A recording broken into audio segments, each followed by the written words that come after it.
Well, good afternoon, everyone. My name is Nicole Virga Bautista, and I'm the Executive Director of the California Judges Association.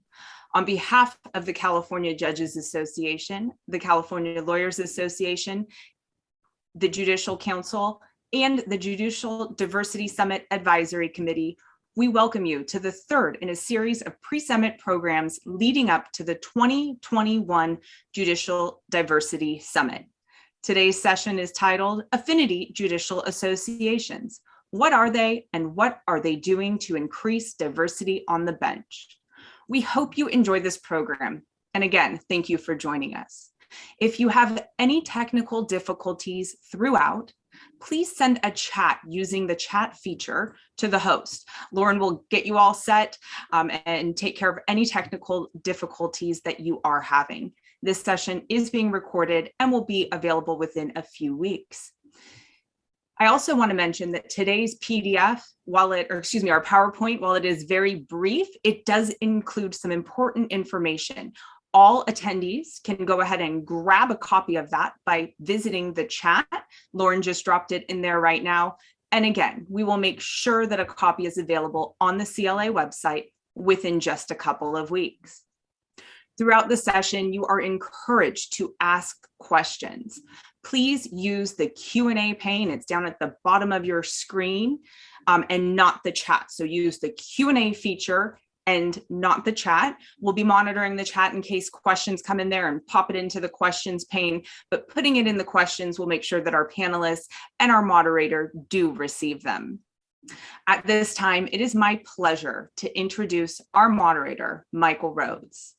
Michael works for the California Supreme Court as a staff attorney for Chief Justice Cantil Sakaue and is the chair of the court's Equity and Inclusion Committee. He is a co-chair of SacLegal and was appointed to the State Bar's Council on Access and Fairness in 2020. He previously worked as a Deputy Legal Affairs Secretary for Governor Brown and a Deputy Attorney General in the Criminal Division of the California Attorney General's Office, and as a graduate and law clerk for the San Diego County District Attorney's Office. He is a moot court coach at UC Hastings and has been an adjunct professor at UC Hastings, the University of San Diego Law School, and McGeorge Law School. And now I will turn over the program to Michael and our esteemed panelists. Thank you, Nicole. That was a really nice introduction. Thank you all for being here. I'm really excited to be moderating the conversation today with an incredible panel of judges. And we're going to have a great conversation about California's Affinity Judicial Associations. The Affinity Judicial Associations are sections and affiliates of the California Judges Association that were created to build networks, to provide pathways to various resources, and to promote judicial diversity, which is why we're talking about it in the context of the Judicial Diversity Summit. In 2020, the various associations joined together and they also created the California Affinity Judicial Associations Coalition, also known as CAJAC. I'll try to go light on the acronyms, but we have a lot of acronyms for our various organizations. Our conversation today is going to explore the work that's being done by each of the individual associations as well as all of them together through CAJAC. And our judges are going to discuss a particular topic about their association is addressing, including mentorship, vetting judicial applicants, and working with state and local bar associations. In the interest of time, we won't be hearing from each organization about each topic, although many of them are involved in nearly all of these topics and will be jumping in and out of the conversation. I want to emphasize what Nicole said, which is if you have questions, please do ask them during the presentation so that we can work them into the discussion. And I also want to emphasize that if you have questions about a particular association, we will be providing and have provided contact information for each association in the session materials.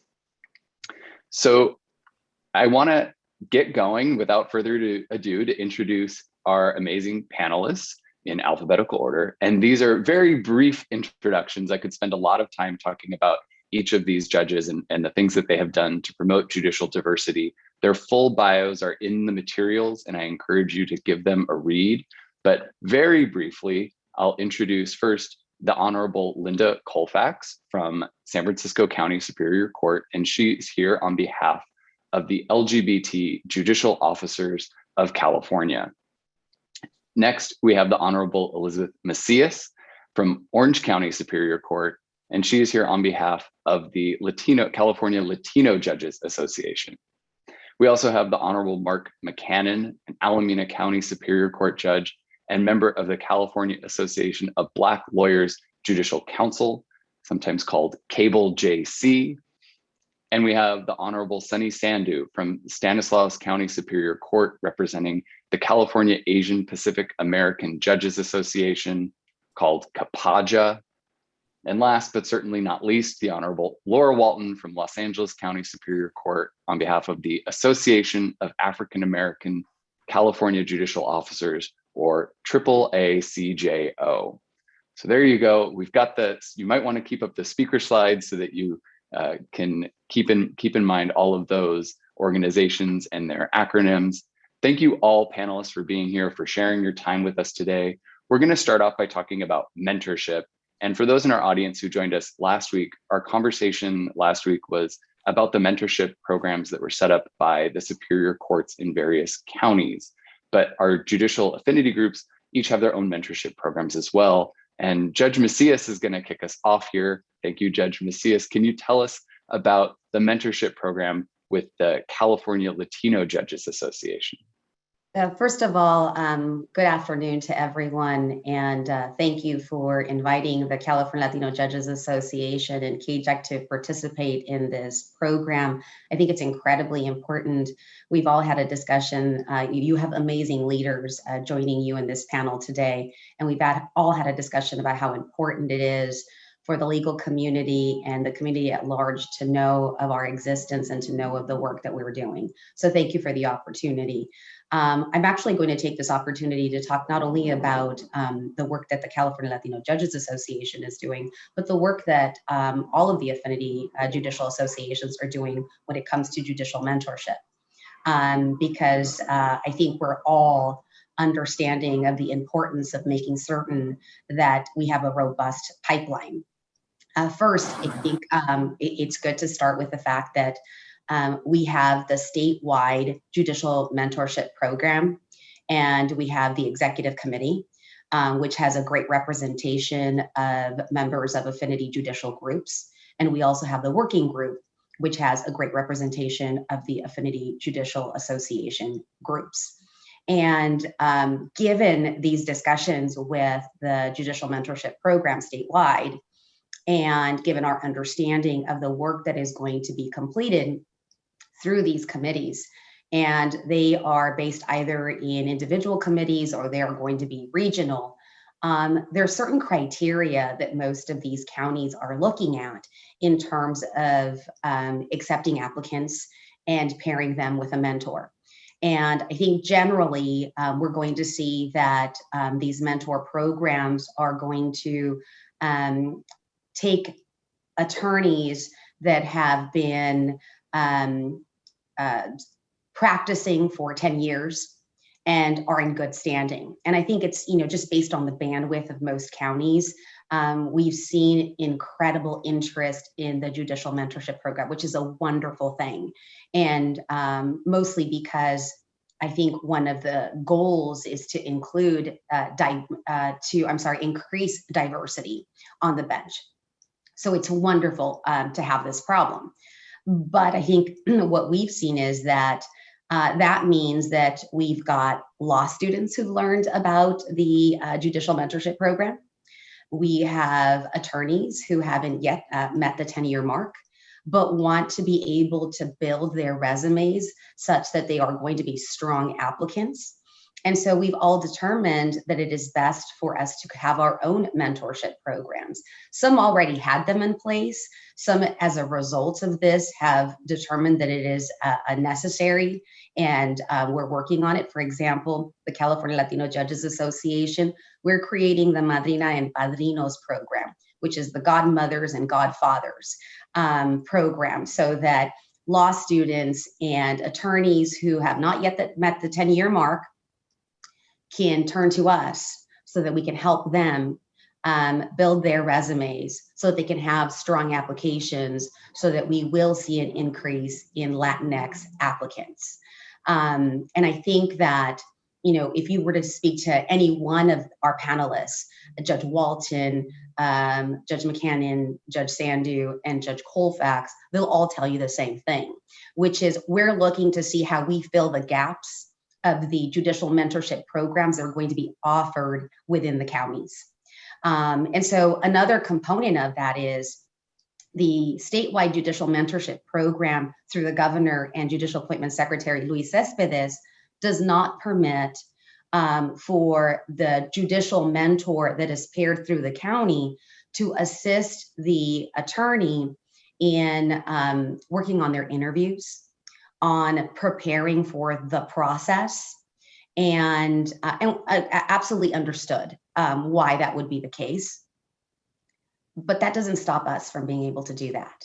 So I, for example, have shared how important it is to acknowledge the fact that when you have first gens, you have people that have never spoken to someone who is in a position of power that is making decisions that can be life-changing.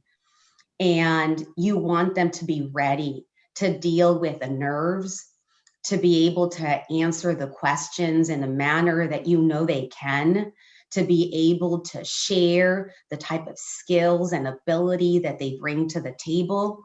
And so it's important for us to be able to share that information with these individuals so that they can be stronger applicants. So there are certain things that we are doing. So even if, and I think this is really important, even if you meet the criteria within a county, you've met the 10-year mark, you're in good standing, they've accepted you into their judicial mentorship program, you've been paired with a judge, it doesn't mean that you can't turn to us. So if you're a Latinx applicant, reach out to the California Latino Judges Association. If you are a Black African-American applicant, turn to AAA CJO and Cable JC. If you're AAPI, turn to CAJAC. If you're LGBT JOC, turn to LGBT JOC. And I'll tell you what, I think this is another really important component of that, is that we recognize that we're stronger together. And so we know that if in another county there is a Latinx applicant and they can't pair that Latinx applicant with a judge, we're going to step in. So the California Latino Judges Association wants to be able to serve in that capacity if that attorney seeks a Latinx mentor. And I know that that's true for any one of our Affinity Judicial groups. And I also know that, if there's overlap, there's a Latinx LGBT attorney that wants to have mentorship between the two, we're not going to disqualify them because they've turned to Judge Colfax and said, hey, we want your help, and we also want CLJA's help. Welcome. I think that, we've all determined that we've been able to gather information through this process, that we're able to help applicants. And I want to see diversity. I think all of our panelists and our boards and our members want to see diversity, not only specifically to Latinx or Black African American or AAPI or LGBT JOC, but all of us. And so we're working together. So we're really excited about this judicial mentorship program. I think additionally, it's really important that we acknowledge the fact that our mentorship program extends beyond attorneys and law students. We're all talking about K through 12. We're all understanding the importance of making certain that our community, that students understand that we're out there, that we can serve as role models, that we can inspire them to dream, so that they invest in their education, so that they study, read, write, show up to school, because we want them to be strong students so that we're able to bring them along. We have in high school legal studies academies, and we're investing ourselves in these legal studies academies. We're investing ourselves in law schools. So we are not just limiting ourselves to lawyers. We're making certain that we're really looking at this and in sort of, a global component of how do we build this pipeline. So thank you for the question. Thank you for the response. That was fantastic. I appreciate too hearing what I take to be, you can never have too many mentors. So applying to all of the mentorship programs that are available, getting that valuable input and feedback and support from wherever you can get it is really important. I know that the other affinity organizations have their own mentorship programs as well. Does anybody want to add any details about their mentorship programs that might be a little bit different or that you want to highlight? Michael, this is Sunny from CAJAC. I just wanted to briefly highlight, and I believe the other organizations do this as well. Our mentoring program actually has 4 components to it. And one is to mentor lawyers who wish to go to the bench, but also we mentor judges. So we are mentoring other judges, new judges with less than 3 years of experience. We also are mentoring judges or connect mentee judges with mentor judges who want experience in that field that they're working in or they're assigned to. And lastly, mentoring judges who wish to be promoted or move up in leadership or go into other assignments. So I think that's what makes our mentoring program so successful as well, that we have different components that also assist judges as well as those that want to be judges. Judge Sandu, that was a great point. And I think something that I should add, because I know all of the other affinity associations are looking at this as well, is elevating. So judges who are members, we want to make certain that, we're able to mentor them if they seek an appellate position or if they seek a position on the California Supreme Court or elsewhere. Thanks, Judge Sandu and Judge Macias for that. I can't tell you how heartening it is as an attorney to hear that judges need mentors. And I'm sure that for law students too, it's a good reality check that judges are people too. Folks, I want to remind you, if you have any questions, please drop them in the Q&A. And if you have any questions about any of the mentorship programs, or if you want to apply to the mentorship programs, please reach out to the affinity organizations using the contact information that's in those materials. Okay, we're already at 12:20. Time is flying by. I want to go on to the next topic that we're going to cover, which is the vetting process. So many of the affinity organizations do provide some level of judicial vetting for judicial applicants, and Judge Walton is going to tell us about AAA CJO's process. Yes, good afternoon, everyone. I want to say thank you. It's a pleasure to be here. I'm Judge Laura Walton. I'm a judge for the Los Angeles County Superior Court, and I am currently the president of AAA CJO.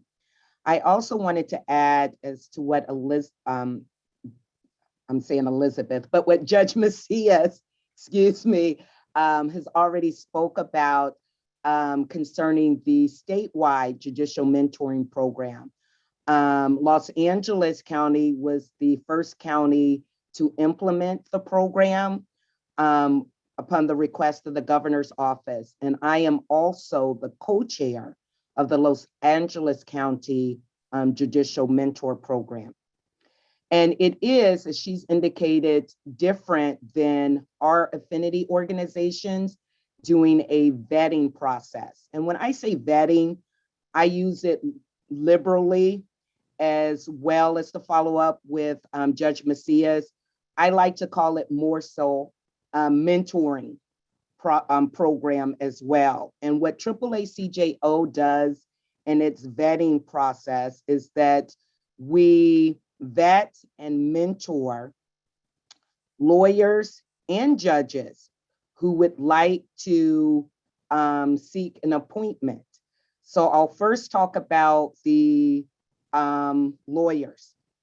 We would like lawyers to come to us prior to submitting their PDQ, which is basically their application to the governor's office for a judicial appointment. The reason for that is that with any job, the application is the first thing that the employer sees. And so we want that PDQ, that application, to be absolutely perfect. No errors, spelling, grammatical, any type of errors. We want it to be concise. We also want to make sure it reflects you as the person who is applying for a judicial appointment, meaning that your experience is stated correctly and you've gone into detail about that, and your personal history is stated, concise, but with detail as to why, based on your particular background, you would make a great judicial officer. So that's what AAA-CJA does with their vetting. Once you have applied for a judicial appointment, this is again how we are somewhat different from the statewide Judicial Mentors Program. As Judge Macias has stated, we continue to vet you, to mentor you, meaning that as your application makes its way through the process, we explain the process to you.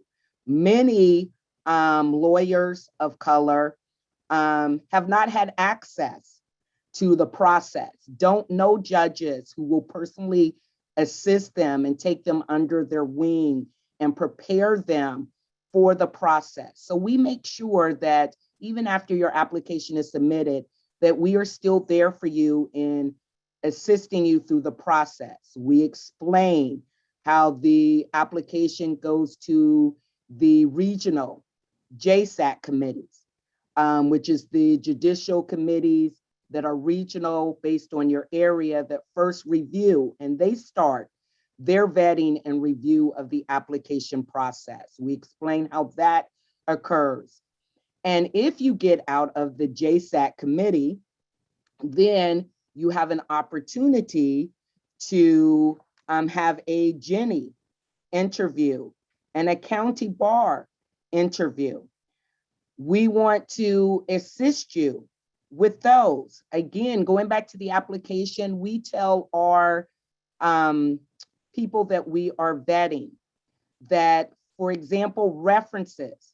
A lot of people think that if they put a big name reference on their application, that gets them some leverage or some ground. And it only does if that big name reference really, really knows you. Otherwise, we say, use attorneys, use judges, use other people who really know you and can speak to your character, can speak to your ability to perform not only as a lawyer, but as a judge if you were appointed to do so. So even the references are important on the application. JSAC, for instance, when they start calling references, they want your reference to be able to give them some detailed information. You know, I've been called numerous times by JSAC committee members, and they want to know what I really know about the person. And they'll ask numerous questions. Those conversations can last between 10 and 20 minutes. So be careful in the references you select, because if you select a reference and the person says, oh yeah, I know the person, I really don't know them, you know, their work product or anything, that's not going to help you in the application process. So we give this type of information to the people that we vet and mentor. We also prep them for their interviews. This is not allowed, as Judge Macias has stated, from the statewide judicial mentoring program. But we think as well, because we are dealing with people of color, lawyers, who have had very little access to the process and understanding even the interview process. So we prep you for the interviews. We give sample questions. We tell you how to dress. We talk about professionalism. I mean, we do it all to make sure that you are prepared for the Jenny and the county bar interviews. Most of our people come back and tell us we were over-prepared for our interviews, which is great with us. We prefer that you be over-prepared than under-prepared. And then we also do a debriefing with them. So as you know, governors may change, people on the Jenny Commission change, LA County Bar, but we do a briefing to see what type of questions are being asked of our the people that we are mentoring and vetting, so that we can know what's going on and be able to prepare others that come up for future interviews from those various organizations. We also prepare you as to how to deal with the negatives. If you apply and go through this process, almost 90% of attorneys who go through this process will have some negative comments that Jenny and the LA County Bar Association wants you to comment upon. They will ask you about them in your interviews. So we prepare as to how to deal with the negatives. We do the same thing. If you continue to make it through the process and you are fortunate enough to get an interview with the appointment secretary, Mr. Cepedes, then we also prepare you for that interview in the same way. And we have also done so not just with lawyers, we do it with judges who seek a higher elevation. So we have a similar process for our judicial officers who want to become appellate judges. We've also done it most recently for those who want to move on from the state courts to the federal courts. So we have also prepared them for that process. And our vetting committee is chaired by the Honorable Alan Webster, who has been informally for years vetting and going through this process, but now does it formally as our chair of the AAACJO vetting committee. I should say for the federal, those who want federal appointments, our people, Alan Webster, and the co-chair of that is the Honorable Huey Cotton, has had conversations with because the federal process is somewhat different. So they've had conversations with the Feinstein and Padilla's committees as to what they are particularly looking for in the appointment of federal judges. And so that's kind of what our committee does through AAACJO. And we help everyone, I should say that. Although we're an African-American judicial organization, we have mentored and vetted everyone, Latinas, Asians, Caucasians. We don't put it on race. If you come and seek our help, we obviously will help you. It's not defined by the race that you are for this. And I guess that is it. Thank you, unless you have any questions. Thank you, Judge Walton. That's a lot of really helpful information. And it really strikes me that a lot of the vetting process that you're describing is an outgrowth of the mentorship process that Judge Macias was talking about. So folks that are thinking, oh, I'm intimidated or I shouldn't apply because what if they say no? That's an even better reason to ask to be vetted, because that will help build an application and mean that you are more qualified than were you if you just submitted blindly to the governor's office.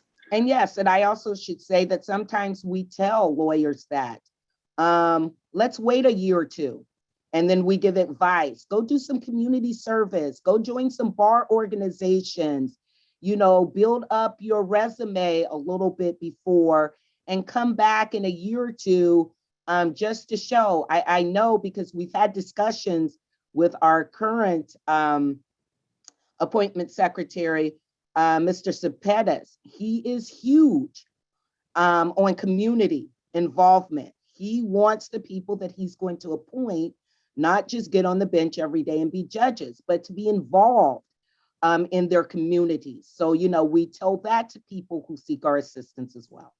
I also wanted to touch on the question in the Q&A of how early or late in your career can you join a mentorship program? Our membership applications specifically for these programs available online. I can't answer the second question that it isn't for LGBT, JOC, but what I can say is reach out as early as you think you might be interested. There's never harm in reaching out. Let us give you the answer of, hey, it's only been 2 years, it's only been whatever it is. Maybe you want to focus on these couple things and then come back to us. Or, hey, right now, these are, you look great. There are still a couple things, or you're ready to move forward. But the first step really is to kind of reach out to us so that we can start that process and that relationship with you. Yes. Thank you, Judge Walton, or Judge Colfax. That's really helpful. And I think that to answer the second part of the question too, I'll just refer you again to the contact information that's in the slides, which includes some of the websites for some of the organizations. But I think your best bet for applying is just reach out to them directly and say you're interested. Okay, let's move on to Judge McCannon to talk about not the work that the associations are doing, not just with individual applicants or people who want to be vetted, but with bar associations throughout California at the state and local level. Judge McCannon, can you tell us about some of the work that Cable JC has done? And just as a reminder for folks, Cable JC is the California Association of Black Lawyers Judicial Council. You're muted there, Judge McCannon. I told you there will be problems. So I'm new to this Zoom stuff. So good afternoon. I'm Judge McKenzie, and I work in Alameda County, and I'm a member of Cable, the Judicial Council, and I plan to be the next chair of the Judicial Council. And I think it's important to work with the bar organizations because the majority of our applicants will come from these organizations. I came from a bar organization, Charles Houston, and as a member of Cable and Judicial Council, we work closely with Cable in a lot of their events and functions. There's events such as So You Want to Be a Judge, Pathway to the Bench, events put on by Cable, by Charles Houston, as well as the Asian American Prosecutors Association. So members from our group, we attend on an individual level as Cable representatives, these bar events that are designed to encourage minority applicants, not just African American. Yes, we're a predominantly African American organization, but we assist other organizations to increase diversity on the bench. And if you look at the numbers, we also take Judge Hartman Forte as a member of our organization. She takes detailed stats of the numbers with respect to the diversity on the bench. And it's increased over the years. And I think that a lot of that has to do with our involvement in these individual bar organizations. On an individual level, as a Cable member, I've also provided criminal training for the Alameda County Bar Association, how to navigate the judicial system. And when we are involved in these organizations, it increases our exposure. And as an attorney, I thought, oh, this is great just being an attorney. And I didn't think about being a judge. I couldn't fathom that. First, what I thought of judges, well, be honest, they were unapproachable, moody, and they were very just no personality or all about business. And I didn't want to do that. I didn't want to be a part of that. I didn't think that was fun. And that changed because I was a member of these organizations and I was exposed to judges, African-American judges. And I can go on and on, Horace Wheatley, Judge Brenda Hartman Forte, Trina Thompson, all of those judges, just that exposure in seeing that I could become a judge because I had this self-imposed ceiling. couldn't fathom it. But when you talk to other people that look like you, that have experienced the same things that you have experienced, and they're judges, that changes your mindset with respect to your ceiling and what you can do in the legal community. I also was able to find out what makes them function, what is important to them, their approach to the job, how they are treated as judges. And all of these things are important because a lot of times as attorneys, we're treated the same way. And I will say, as a minority judge, I get treated differently. And that's a fact. And as minority attorneys, you get treated differently. That's a fact.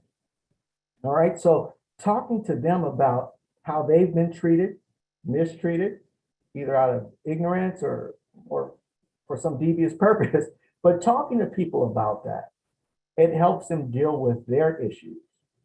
And it helps them to see that, hey, I can do something different. I deserve to be treated a certain way. And it allows you to function in your job a lot better. So what I think our primary focus is, it's to show folks that, or these bar associations and people that look like us, not just African-American, but everyone, that we're approachable, that we do exist, that we're not a rare thing, that we are out there. And we're here to educate. We're here to educate everyone with respect to how they should treat all judges in the courtroom, how they should treat us, how they should navigate the system. And I think that it's important to be involved in these organizations because this is where our people come from. This is where the judges come from, these organizations.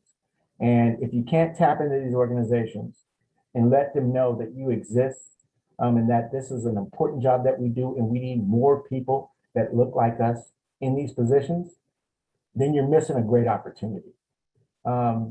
Because California is diverse, and the bench should look or represent what California looks like. You know, and it's funny because sometimes people say to me, "You don't look like a judge." And so I go, "Well, what should a judge look like?" And you never get the answer to that because I'm thinking in my mind, you're thinking that I should be an older white gentleman because you can't see me in this position.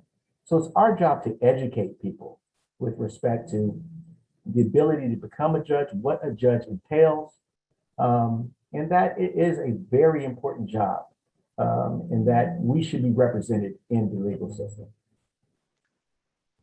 That's really powerful. I appreciate you saying that and sharing those stories. I think the emphasis here, or an important emphasis for folks that are in our audience that are involved in state and local bar associations, is to reach out to these judicial affinity associations to get help, to start building those relationships so that when you have events or when you need somebody to come and show folks that there are judges of all shapes, sizes, colors, ages, everything, that they are there as a resource for it. So thank you, Judge McCannon, for sharing that. Judge Colfax, the LGBT Judges Association is a newer addition to the judicial affinity organizations. Can you talk a little bit about the challenges that have come with starting a newer organization, specifically the LGBT Judges Association, and what the organization has done in terms of getting involved with the community? Yes, and good afternoon. And I want to thank you all for being here. I want to echo the statements made by my colleagues. My name is Linda Colfax. I use she, her pronouns, and I am a judge here in San Francisco. I am also the current co-chair of the LGBT Judicial Officers of California.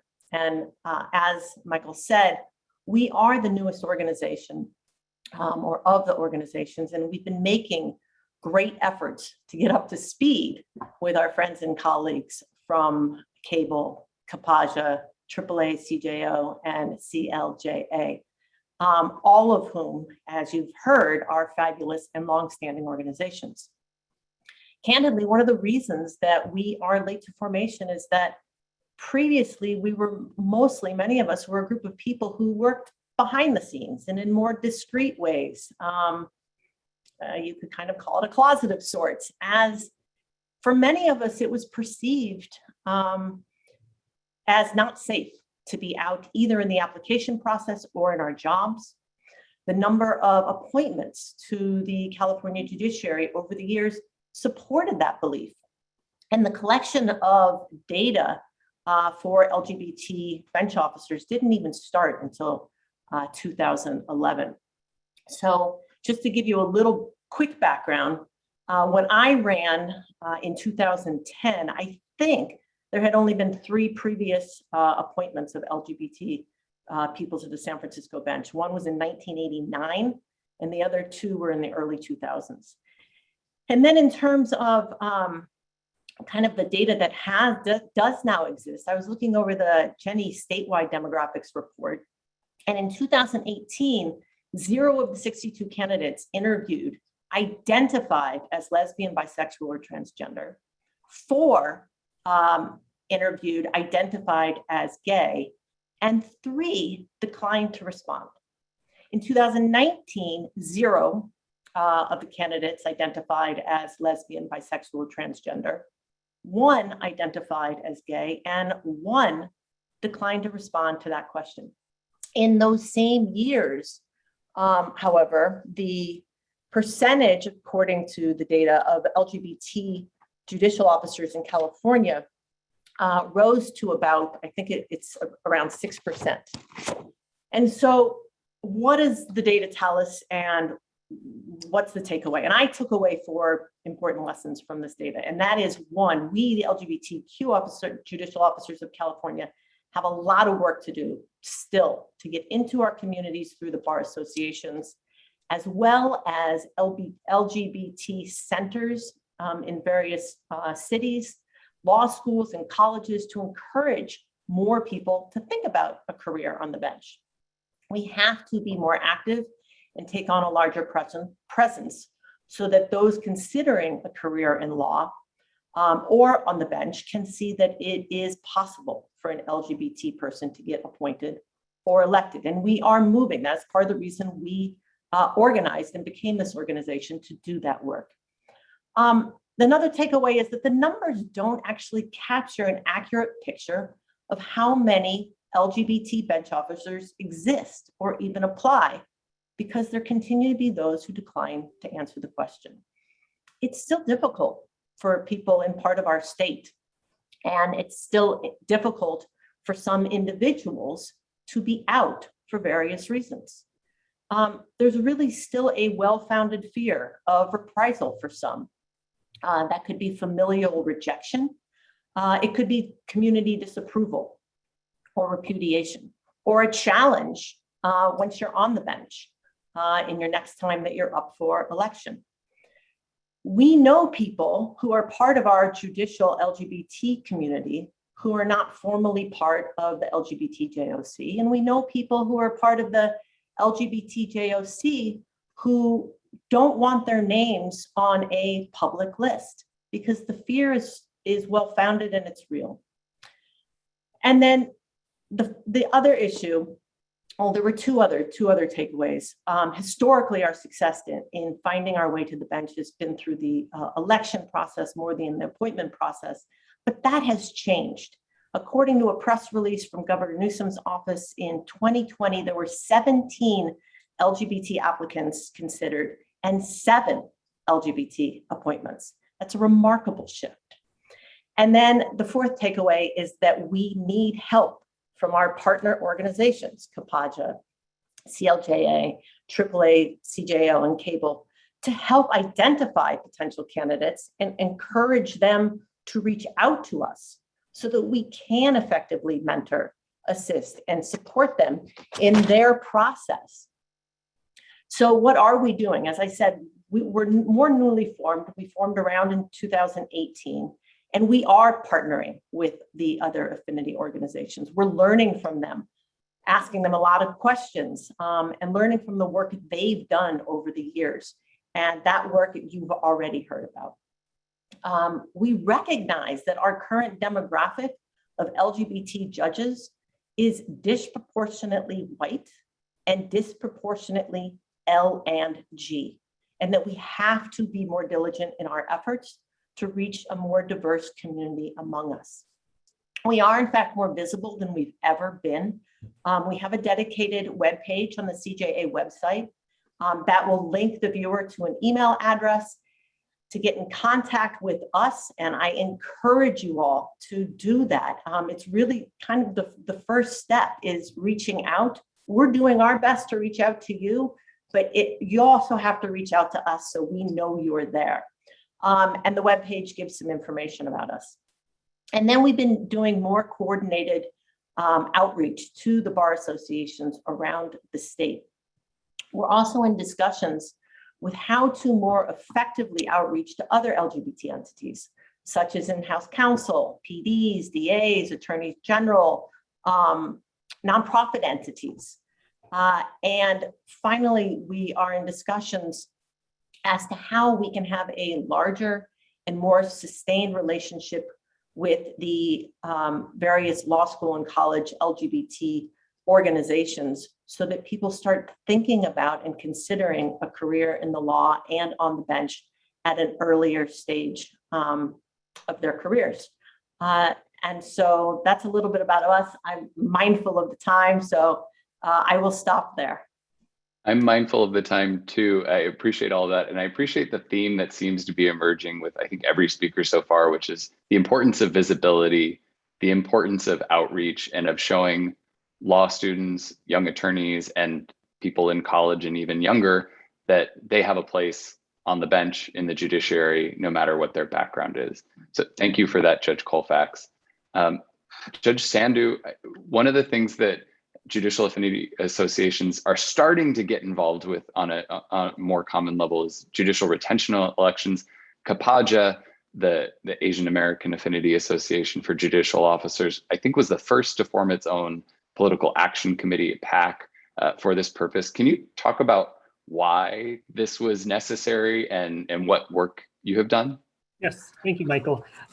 So as Michael indicated, I am a member of CAJAC, California Asian Pacific American Judges Association. I've been on the executive board for a year and a half now. I'm a proud member of the organization. It's a very robust organization. We have a very active membership as well as board that is involved with many different facets of diversity among the judicial bench here.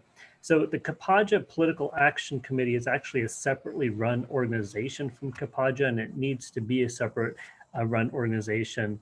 And as Michael indicated, it was we are the first affinity group to have a PAC in California. And the PAC was actually formed in 2017. It was formed by the CAJAC membership after the CAJAC board's recommendation. And the genesis of the PAC and the formation of the PAC was at the time a rise in election challenges to qualified AAPI judges that were facing challenges which really appeared to be xenophobia-based challenges. And there are many instances in which AAPI judges or judges with what are considered to be foreign sounding names were being vulnerable to election challenges. And particularly in Southern California, many Asian American judges were afraid of this and were actually seeing these challenges. And it wasn't because they weren't qualified. It wasn't because they weren't upholding the ethics of the judiciary. It was because people felt that they were easier judges to run against because of their foreign sounding names.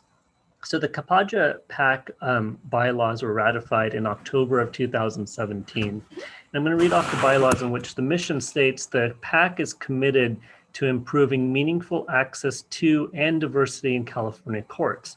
The PAC seeks to empower the Asian and Pacific Islander community through increased representation of Asian and Pacific Islanders on the bench. The PAC will utilize its resources to promote the representation of APIs and diversity amongst the members of the judiciary. So the PAC has two purposes, and the first purpose is one, to assist Asian and Pacific Islander judges who have proven records of judicial excellence and integrity in defeating election challenges by actively soliciting and receiving personal voluntary contributions from judges, attorneys, bar associations, and other entities committed to judicial diversity. And the second purpose is to promote public confidence in the integrity of judicial decision-making by reducing or eliminating the need for judges themselves to engage in electoral campaign fundraising. So the judge themselves, he or she would not be doing the fundraising. You would have other individuals doing it on their behalf. So how does the PAC work? How does it in action? So essentially, one, the PAC will assist, as the purposes indicate, any API judge or judges that are committed to API causes facing election challenges. And that's done in the three main ways. And one is that essentially a subcommittee of the PAC will meet and research to find whether or not the judge who is facing an election challenge is one of reputable character, has a record of judicial excellence and integrity, and upholds judicial standards.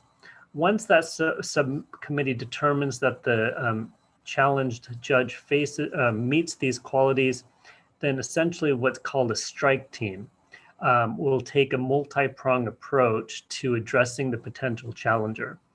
And this is essentially to let the challenger know that the challenged judge has considerable local support, statewide support, and will have financial and other resources behind them to run an effective campaign.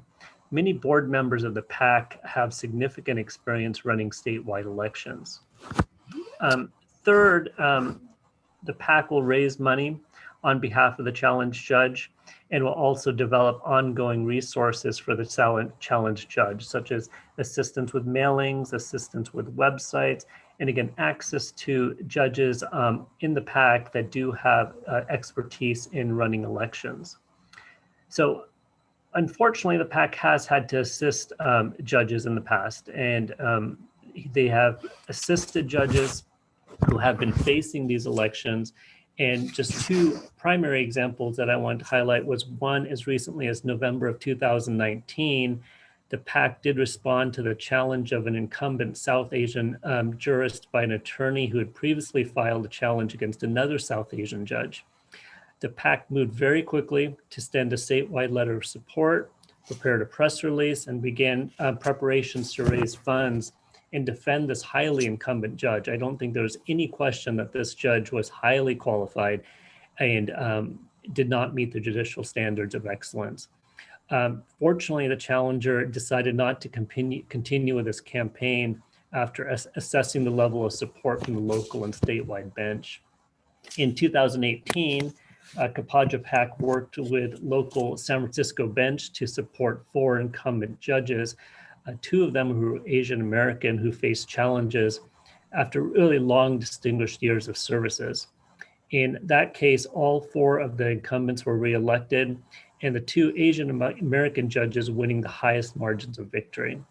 So thankfully, CAJAC PAC has been very successful in assisting judges. They have a way to, again, meet the potential challenger and let them know that there's potential resources behind them. And again, it's important to stress that these challenges aren't based on any cause or any reason.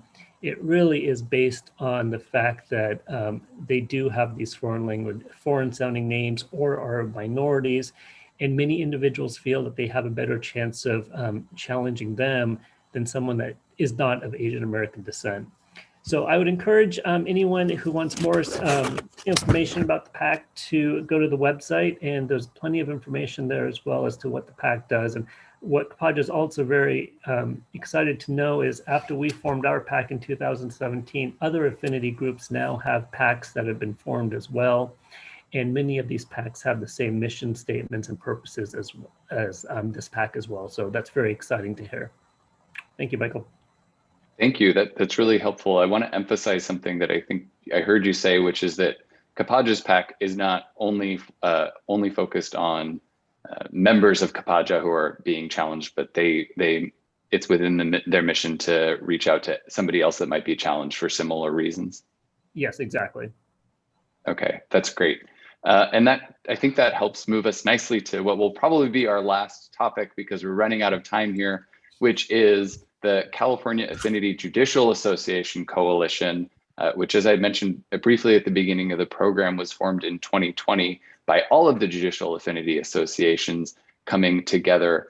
Judge Macias, can you talk a little bit, and here we've got a slide that Lauren has shared for us. Thank you, Lauren, about the mission statement of the Judicial Affinity Coalition. Judge Macias, can you talk a little bit about the impetus behind why it was formed and what work it is doing? Michael, thank you very much. Well, I think that we have learned a lot given, these several years, and I will readily admit, maybe having been accused of sitting far too long as president of the California Latino Judges Association, which gave me access to all of the leadership of all of the other affinity judicial associations. And it seemed like every year I was trying to find who are the leaders, let's work together, and we would. And it was very exciting, the work product. When we had Justice Jenkins as the Judicial Appointment Secretary, we had the first reception, the first joint reception by the Affinity Judges Association. This was pre-formation of the coalition. And it was subsequent to that joint reception that we had a discussion amongst the leadership and determined that we were stronger together and that there were times where we needed to speak with a united voice. And in fact, that did come to a head in 2020 when we announced the establishment of CAJAC, the coalition, and released a statement condemning racism and also promoting equal justice and access for all. And we want to be very clear that when we say for all, we mean for all, and how important it is to have diversity and inclusion within the judiciary. And so there are times where we will release joint statements. There are times where we have joint projects. But most of all, I think what has come out of this is we have meetings and we discuss what's important, and we discuss what the next project will be. And it has given us an opportunity, each and every one of us, to learn from each other, to build and to work together in a way that I don't think we would have been able to absent CAJAC. And that's the reason why we thought it was important to have a mission statement, so that the legal community, so that the community at large knows that we exist, and so that we're essentially a one-stop shop. It's wonderful. If you need something from the California Latino Judges Association, please come to us. If you need something from AAA CJO, please go to them. If you need something from LGBT JOC, do the same, Cable JC, CAJAC. But if you need something from all of us, come to CAJAC, because you're going to have access to the leadership from all of the associations. We're all going to talk. We're all going to be working on projects together. And let me tell you, Michael, it is truly exciting, because the work product, what we've been able to accomplish with these amazing leaders, it's the beginning of what I anticipate is going to be an organization that will continue to grow in terms of the projects and the power that it holds within California, and I would say even nationwide. Wow, that's really inspirational and amazing. Thank you for sharing that. I'm so excited to hear about all of that work. We are right at 1 o'clock. Thank you all for being here, members of the audience. Thank you, panelists, for sharing your time, your energy, all of your perspectives on these issues. I would encourage, again, anyone with any questions, reach out to any of these groups. They're there as a resource for you. Get involved, join together with these folks in building up the networks in our legal community and building diversity in the judiciary.